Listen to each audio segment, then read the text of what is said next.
Senator Smith. Thanks very much, Mr Acting Deputy President. A very well-humoured presentation by Senator Sim, but some of the issues contained in his contribution are very, very important and significant and deserve constant attention by this place.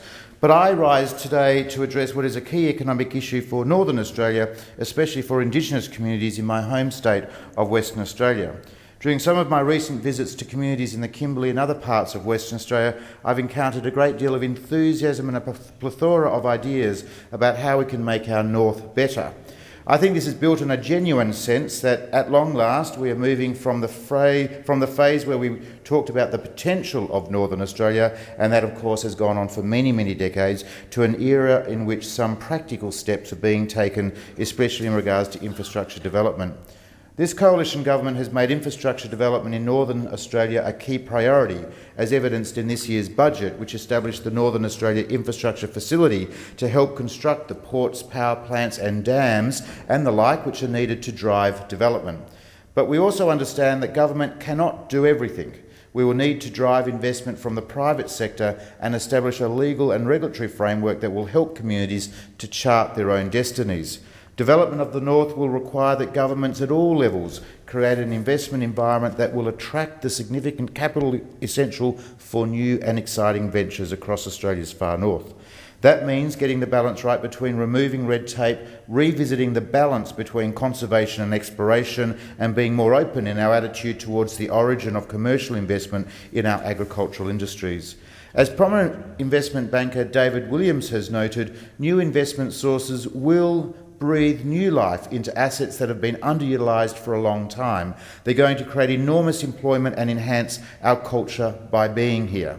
Another critical challenge will require the courage from government to address the long-standing issue of land tenure reform. For decades, land tenure has been absent from policy discussion, but now there is reason for new hope.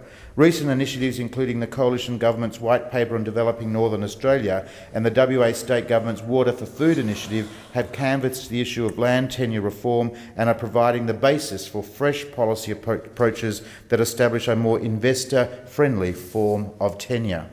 These initiatives are also seeing land tenure reform become the primary focus for many native title representative bodies who are taking greater control of the land tenure process as it applies to their own determination areas, strengthening communities throughout the Kimberley and creating sustainable jobs and training opportunities for Aboriginal workers now and into the future. The flagship Marajom irrigation trial near Derby, located on the Marajom Aboriginal Corporation's pastoral lease, is an early and very encouraging example of this. Once completed, the project will provide vocational training opportunities for Derby High School students and assist the Marajom to negotiate approvals for a more flexible form of tenure that will attract third-party investment. The signing of an Aboriginal Development Package Agreement between the traditional owners in the Kimberley Ord Irrigation Scheme and Ord River developer Kimberley Agricultural Investment, or KAI, has now led the Marajong Garajong Corporation calling on the WA State Government to offer freehold land at the 6,000-hectare Knox Plains site, saying its viability is uncertain due to land tenure issues in the agricultural zone. The Fitzroy Valley Investigation Project will, for the first time, confirm the groundwater capability of the Fitzroy Valley and increase confidence amongst pastoral station owners wanting to diversify their operations from traditional grazing practices mandated under legislation. And the Knowsley Agricultural Area Water Investigation will define sustainable water supply options for future cropping programs outside of Derby, creating a new industry out of traditional grazing country for local communities.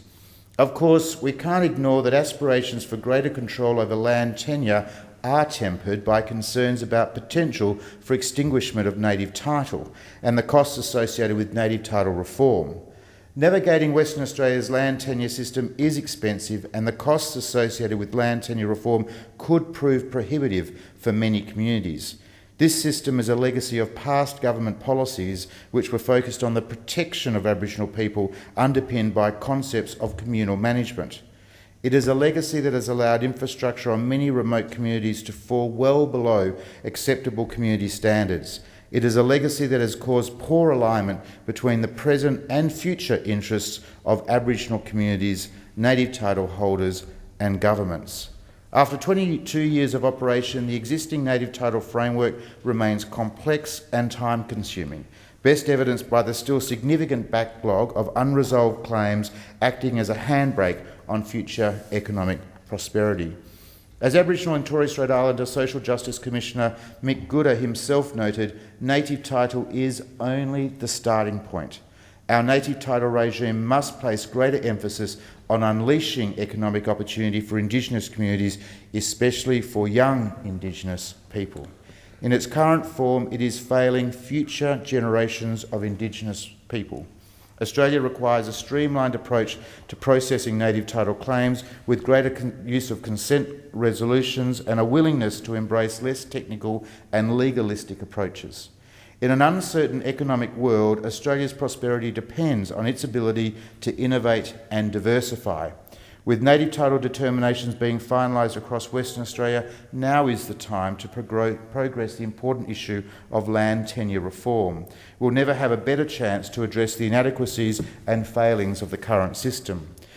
Good intentions are all very well, but without land tenure reform, the development of Northern Australia risks becoming a lost opportunity yet again. Acting Deputy President, this is not the only challenge governments, of course, have to grapple with. Indigenous Australians living in remote parts of the nation rely on a responsible approach from those entrusted with the privilege of leadership within Indigenous communities. Given the challenges faced by many in these communities, whether those be economic, family, health or educational issues, it is imperative that those entrusted with representing Indigenous communities are firmly focused on the day-to-day issues that are of most relevant to them, their families and the people they represent. Which is why I was surprised and disappointed to read an item on the ABC News website late last night. The story is headlined, WA Group represents Indigenous Australia at the United Nations Climate Change Conference.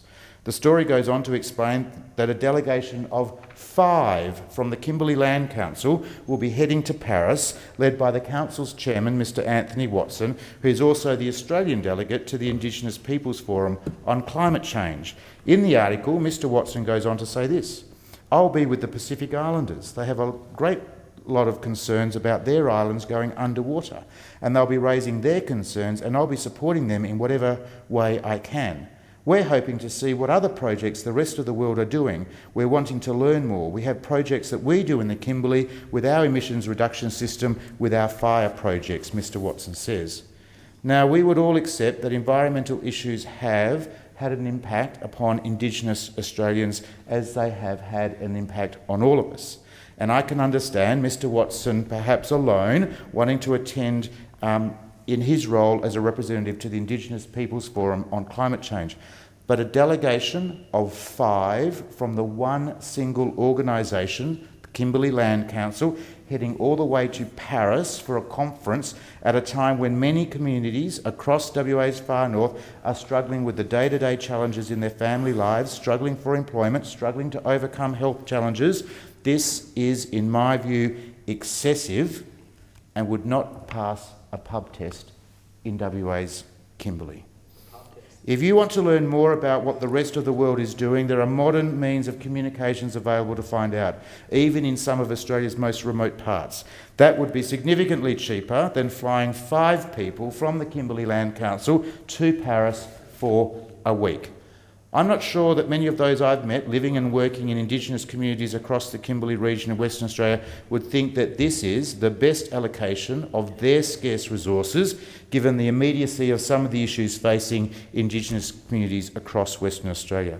This is the same organisation that sent representatives, Mr Watson included, to the United Nations in New York earlier this year to lobby for a motion condemning the West Australian state government.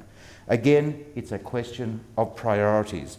No one is questioning the Kimberley Land Council's right to represent its communities. However, at the very least, I would urge the Kimberley Land Council and similar organisations to think first and foremost of the circumstances of those they are supposed to represent, those they are supposed to support, and consider whether similar outcomes could be achieved with a much reduced spend on travel to the world's capitals. I suspect they could. Thank you, Senator Smith.